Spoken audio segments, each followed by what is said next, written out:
রামনারায়ণ রাম। আমি প্রথমে আমার ঠাকুরকে জানাই আমার প্রণাম এবং আপনাদের সকলকে জানাই বৈদিক অভিনন্দন। রামনারায়ণ রাম। এই বলে আমি আজকের তত্ত্ব আলোচনা শুরু করছি। প্রতিদিন একটা মাঠে 8,000 লোক জমা হতে লাগলো। সেখানে অন্য কোনো লোকের প্রবেশাধিকার নিষেধ। বৈপ্লবিক কর্মীরাই এদের ট্রেনিং দিচ্ছেন। প্রতিদিন ট্রেনিং দেওয়ার আগে তারা সবাইকে বারবার বলেন, আমরা সমাজ জীবনের যে নাটক করব, সেখানে আপনারা যে যে চরিত্রের ভূমিকা নেবেন ও অভিনয় করবেন, সেখানে চরিত্রগুলির সঙ্গে আপনারা একান্ত হয়ে যাবেন। আপনাদের প্রত্যেককে হুবহু সমাজের ভেতরের ছবিটা ফুটিয়ে তুলতে হবে এবং সমাজের সবাইকে জাগিয়ে দিতে হবে ও জানিয়ে দিতে হবে আজকের সমাজ কোথায় এসে নেমেছে। এই সিন্ধু মহাদেশে কি ধর্মনীতি, কি রাজনীতি, দুটোই আজ জটিলতার জটে জট পাকিয়ে গেছে। প্রতিদিন ট্রেনিংয়ের সময় প্রত্যেকে উপস্থিত থাকতে চেষ্টা করবেন। প্রথমে আমরা দেখব আপনারা নিজেরা কতটা অগ্রসর হতে পারেন। তারপর বাস্তব জীবনের সমস্ত দুষ্কৃতকারীদের খোঁজ খবর এনে আমরা আপনাদের দেব। সমাজে রাজনীতির আসন অধিকার করে রয়েছে বিভিন্ন জোতদার, মজুতদার ও শোষক গোষ্ঠী। এরা সমাজের রক্ত টেনে টেনে ব্যবসা করে চলেছে। সমাজ জীবনকে দিন দিন পঙ্গু করে ফেলছে। অক্টোপাসের মতো সমাজকে চারিদিক থেকে জড়িয়ে ধরেছে। মুখে মিষ্টি কথা বলছে, কিন্তু স্বার্থের তাগিদে বুকে ছুরি বসিয়ে দিচ্ছে নির্দ্বিধায়। এত মজুত করে যাচ্ছে যে মানুষের অভাব দিন দিন বেড়েই চলেছে। এমনভাবে এরা তাদের কাজ চালিয়ে যাচ্ছে যে কসাইও এদের কাছে হার মেনে যায়। শিক্ষার ক্ষেত্রেও এই একই ব্যাপার। কোনো ভালো স্কুল কলেজেই সাধারণ মানুষের ছেলেমেয়েরা ভর্তি হওয়ার সুযোগ পাচ্ছে না।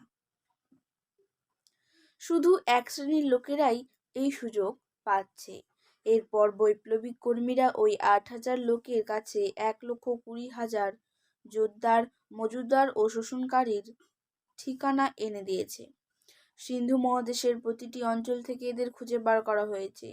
তারপর যে 5,000 ব্যক্তিকে রাজনৈতিক কর্মে অভিনয়ের জন্য নিযুক্ত করা হয়েছে, তাদের সবাইকে বলে দেওয়া হলো, আপনারা তন্ন তন্ন করে খুঁজে আসুন। এদের প্রকৃত পরিচয় কি, নাম কি, সারাদিনে এদের কার্যধারা কিভাবে চলে, পাড়ায় এদের কিরকম সুনাম, মাসখানেক খোঁজ করে করে প্রতিটি তথ্য সংগ্রহ করুন। এই 5,000 ব্যক্তি 1 মাস শুধু খুঁজে খুঁজে এদের বার করেছে। নাটকের অভিনয় ভালো করে করতে হবে, চরিত্র ফুটিয়ে তুলতে হবে। তাই ঐকান্তিক আগ্রহে তারা সমাজের এই অহিতকারীদের প্রতিটি কাজের সঙ্গে পরিচিত হবার চেষ্টা করেছে। তারা কুলিকামিন হয়ে, ঠেলা গাড়ি চালিয়ে, অদ্ভুত সব পোশাক পরে এক একটা গোডাউনে ঢুকে পড়েছে। আর মাটির তলায় লক্ষ লক্ষ মণ চাল ডাল মজুত করা আছে দেখে হতবাক হয়ে গেছে।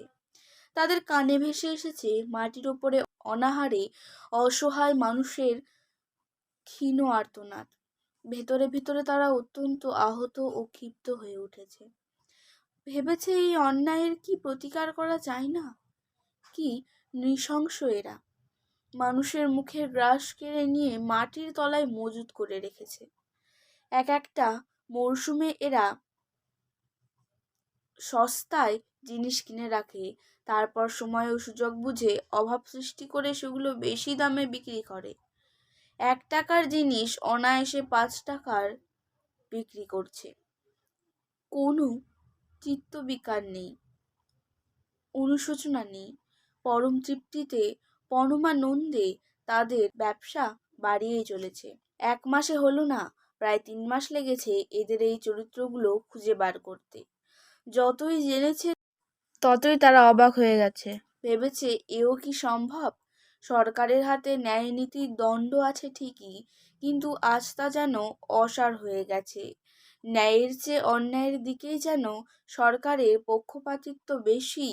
এই অসাধু ব্যবসায়ীদের অসাধুতার সমস্ত কথা জেনেও তারা নীরব।